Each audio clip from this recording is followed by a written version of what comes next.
ብዙዎቻችን በሶሻል ሚዲያ ሊሆን ይችላል፣ መስጂዶች ላይ ሊሆን ይችላል፣ ሌላም ቦታዎች ላይ እንጨቃጨቃለን። ይህ ይፈቀዳል፣ ይህ አይፈቀድም፣ ይህ የተፈቀደበት ምክንያት እገሌ ኡስታዝ እንደዚህ ብሏል፣ እገሌ ሼክ እንደዚህ ብሏል እያልን ብዙ ምክንያቶችን እንደረድራለን። ይህ ስህተት ነው።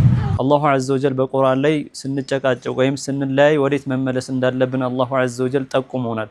አላህ እንዲህ ሲል ይነግረናል። ያ አዩሀለዚነ አመኑ አጢዑ ላህ ወአጢዑ ረሱለ ወኡሊል አምሪ ሚንኩም፣ እናንተ ያመናችሁ ሰዎች ሆይ አላህንና መልእክተኛው እንዲሁም በእናንተ ላይ የተሾሙባችሁን አሚሮች ወይም መሪዎቻችሁን ታዘዙ። ፈኢን ተናዘዕቱም ፊ ሸይኢን ፈሩዱሁ ኢለላሂ ወረሱሊ ኢን ኩንቱም ቱእሚኑነ ቢላሂ ወልየውሚል አኺር፣ በእናንተ መካከል የተጨቃጨቃችሁበት የሆነን ርዕስ ወደ አላህና ወደ መልእክተኛው መልሱ፣ በአኺራ ወይም በመጨረሻ ቀን የምታምኑ ከሆነ አለ አላሁ ዐዘ ወጀል። ስለዚህ የተጨቃጨቅንበትን ርዕስ ወደ ቁርአን ምን ብሏል፣ ሐዲስ ምን ብሏል የሚለውን ነገር ወደዛ መመለስ አለብን ማለት ነው። የተጨቃጨቅንበትን ርዕስ ከዛ አላህ የቁርአን አያውን ሲጨርሰው ምን አለ?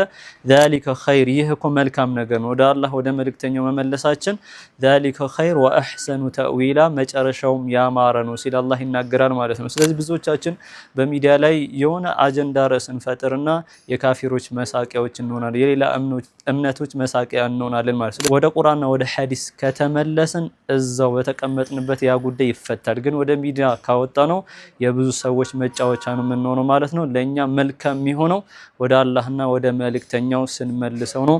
አላሁ ዐዘ ወጀል የተጨቃጨቅንበትን ነገር ወደ እሱና ወደ መልእክተኛው የምንመለስ አላህ ያድርገን። ወሰላሙ አለይኩም ወራህመቱላህ።